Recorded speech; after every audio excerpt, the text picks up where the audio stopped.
শুভ সকাল। সবাই কেমন আছো? আশা করি তোমরা সবাই ভালো আছো, সুস্থ আছো। আর আমরাও কিন্তু তোমাদের ভালোবাসার আশীর্বাদে খুব ভালো এবং সুস্থ আছি। নতুন একটা ব্লগ নিয়ে চলে আসলাম। সকাল সকাল ঘুম থেকে উঠে এই কাজগুলো না করলেই নয়। সকালবেলা উঠে বাইরের কাজগুলো কমপ্লিট করে নিলাম, তারপরে চলে আসলাম ঘর গোছাতে। আর বেশিরভাগ সময় আমি ঘর পরিষ্কার করি না, মেয়েই করে। আজকে ভাবলাম যে আমি একটু ঘরটা পরিষ্কার করে নিই। বাচ্চা মানুষ তো প্রতিদিন পরিষ্কার করে, তবুও কি হয় বলো তো, এদিক ওদিক রেখেই যায়। তো পরেই আমি যদিও পরিষ্কার করি, সকালবেলা কিন্তু করতে পারি না। শহর হোক বা গ্রামে, সকালবেলা উঠে প্রতিটা বাড়ির বউয়ের কিন্তু প্রচুর পরিমাণে কাজ পড়ে যায়। কারণ বাচ্চা কাচ্চা স্কুলে যায়, যাদের হাজব্যান্ড চাকরি করে তাদের 10টা রেডি হতে হয়, এবং আমাদের গ্রামে যারা আছি তারা সবাই মাঠের কাছে চলে যায়। সেই কারণে সকাল সকাল রান্না করে দিতে হয়। তারপর ঘর পরিষ্কার করে চলে আসলাম এই যে একটাকে গোছাতে। যতই গুছিয়ে রাখি না কেন, ছেলে কিন্তু এলোমেলো করেই রাখবে। এদিকে দেখো, ওষুধগুলোকে ঠিকঠাক করে রেখে আমি প্রতিদিনের সকালে আমার একটা অভ্যাস আছে, সকালবেলা উঠে বাসি কাজ করে স্নান করে নেব। স্নান না করে কিছু কাজ করতে একদমই ভালো লাগে না। তো 14 বছর হলো আমার বিয়ে হওয়ার, কিন্তু এই অভ্যাসটা আর আমি তাড়াতে পারলাম না, সকালবেলা উঠে স্নান করা। যখন শাশুড়ি মা ছিল নতুন আমি অত কিছু বুঝতাম না, তখন বলতো যে সকালবেলা উঠে স্নান করে তারপরে সব কাজ করো। সব কাজ বলতে বাসি কাজ আগেই করতাম, তারপরে যে রান্নাঘরে ঢুকতাম আর কি স্নানের পর। এই অভ্যাসটা এখনও আছে। আমার 14 বছর হলো সংসার জীবন। তো সত্যি কথা বলতে, আগে যতটা নিজের জন্য সময় পেয়েছি, এখন আর একটুও সময় পাই না নিজের জন্য। এই যে সকালবেলা দেখছো, এই যে স্নান করলাম, স্নান করে যে সিঁদুর পরলাম, সিঁদুর পরবো আর কি, আর যে মুখে একটু ক্রিম মাখলাম, এইটাই সারাদিন চলবে। কেন বলো তো, শাশুড়ি মা মারা যাওয়ার পর থেকেই আমি একা হয়ে গেছি। তিনটে বাচ্চা সামলানো, সংসার সামলানো, বর সামলানো, মানে তিনটেখানি ব্যাপার নয়। অনেকেই আমাকে জিজ্ঞাসা করে তুমি কি করে চলো। তিনটে বাচ্চা নিয়ে, যাদের একটা করে বাচ্চা, তারা আমাকে জিজ্ঞাসা করে। তো আমি ওদেরকে একটা কথাই জবাব দেই, মানে যখন যেই পরিস্থিতিতে পড়বে তখন সেটা সে ঠিক ম্যানেজ করে নেবে। তো আমারও ক্ষেত্রে তাই হয়েছে। তারপর দেখো রান্নাঘরে চলে আসলাম। আর আমাদের গরিব মানুষের রান্নাঘর বুঝতেই পারছো কীরকম। স্বপ্ন আছে, প্রতিটা মহিলারই স্বপ্ন, মহিলা বলো মেয়ে বলো যাই বলো না কেন, প্রতিটা বাড়ির বউয়েরই একটা করে স্বপ্ন থাকে, সুন্দর একটা ঘর সাজাবো যেখানে সব আমার পছন্দ মতো জিনিস থাকবে।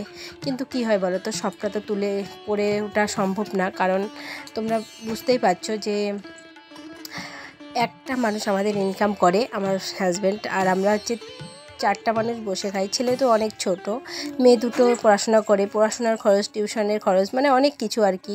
এদিকে নাচ শেখানোর খরচ, নাচে দিয়েছি শখ করে, তো কোনো দিন নাচ শিখতে পারিনি। অনেক ইচ্ছে ছিল নিজে গান শিখবো, নাচ শিখবো, সেই স্বপ্নগুলো আমার পূরণ হয়নি। তো মেয়েদেরকে দিয়ে যদি পূরণ করতে পারি, তো সেই কারণে কিন্তু মেয়েদেরকে আর কি নাচের স্কুলে ভর্তি করে দেওয়া। জানি না ওরা কত দূর শিখতে পারবে বা কতদিন আমি চালাতে পারবো। এখানে দেখো কর্মশাই একটা মাঠের থেকে একদম টাটকা লাউ নিয়ে আসলো। এটা কিন্তু আমাদের না, মানে আমাদের পাশের খেতে চাষ করেছে। তো ছেলেরা ওখানে ছিল, বলছিল, তো সেই কারণে নাকি দিয়েছে। তো মানে টাটকা লাউ খেতে ভালোই লাগে, তবে কিন্তু এই লাউগুলো না, বাড়িতে যেগুলো দেশি লাউ আমরা বুনি, সেই লাউগুলো খেতে কিন্তু খুব ভালো লাগে। তো রান্নাবান্না করে বাচ্চাদের স্কুলে পাঠিয়ে দিলাম, পাঠিয়ে দিয়ে এখন দেখো চলে আসি পুজো করতে। আজকে যেহেতু সোমবার, শ্রাবণ মাসের প্রথম সোমবার আর কি, এই ভিডিওটা কিন্তু আমি সোমবার করেছিলাম, শ্রাবণ মাসের প্রথম সোমবার। তো যাই হোক, এখানে দেখো 2টা গাছে 2 রকম লাল ফুল, দুটাই কিন্তু লাল জবা। তো সেটাই তোমাদের সাথে শেয়ার করলাম। আর এদিকে দেখো পুজো দেওয়া হয়ে গেছে, পুজো টুজো দিয়ে আমি ভাত নিয়ে বসলাম। আজকে বেশি কিছু তরকারি ছিল না, লাউ তরকারি, সয়াবিন ভাজা আর আলু মাখা, এটুকুই ছিল আজকে সবজি আর কি। তারপর দেখো আমি এদিকে চলে আসি, যেহেতু আমার খড়ি নেই আর আমি চুলাতে রান্না করি, তো সেই কারণে কিন্তু এই যে এখানে শুকনো পাটগুলো এনে রেখেছে, এই পাটগুলো আমি রোদ যেহেতু উঠছে, তো রোদে বের করে দিচ্ছি, কারণ হচ্ছে হালকা রোদ পেলে আর কি ভালোভাবে জ্বলবে। তো সেই কারণে। আর দেখো একটা লাঠি নিয়ে নিলাম, কারণ কি বলো তো, যেহেতু পুকুর পাড়ে এগুলো আছে, ভয় লাগে, বর্ষার দিন বুঝতেই পারছো, পোকামাকড়ের উৎপাত। তো সেই কারণে কিন্তু আমি ওই যে লাঠিটা দিয়ে এরকম করে মানে ঘেঁটে দিচ্ছি, যাতে কোনো কিছু থাকলে আর কি আমি বুঝতে পারি। তো যাই হোক, আমাদের এলাকাটা কিন্তু খুব সুন্দর, দেখতে পাচ্ছ চারিদিকে পুকুর, আর মাঝখানে আমাদের বাড়ি, মনে হচ্ছে কোনো দ্বীপে আমরা বসবাস করি।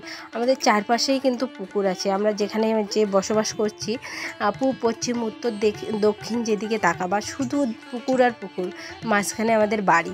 অনেকেই আমাকে বলে যে তোমাদের বাড়িটা একদম দ্বীপের মতো, চারিদিকে পুকুর আর জল বর্ষার দিনে, আর মাঝখানে তোমাদের বাড়ি।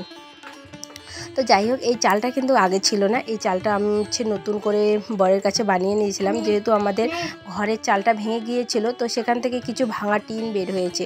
আমরা নতুন করে আর কি টিন দিয়ে বারান্দাটা দিয়েছিলাম। তো এই টিনগুলো যেহেতু বেকার আছে, আমি বললাম যে এখানে একটা চাল দিয়ে দাও, অনেক কাজে লাগবে আর কি। আমরা যেহেতু গরু টরু পুষি, সেই কারণে কাজে লাগবে। তো পরে আর কোনো কিছু তোমাদের সাথে শেয়ার করতে পারিনি। ভিডিওটা কেমন লাগলো অবশ্যই কমেন্ট করে জানাবে, আর যদি ভালো লাগে লাইক কমেন্ট শেয়ার করো, আর চ্যানেলের নতুন বন্ধু হয়ে থাকলে চ্যানেলটাকে সাবস্ক্রাইব করে পাশে থেকো।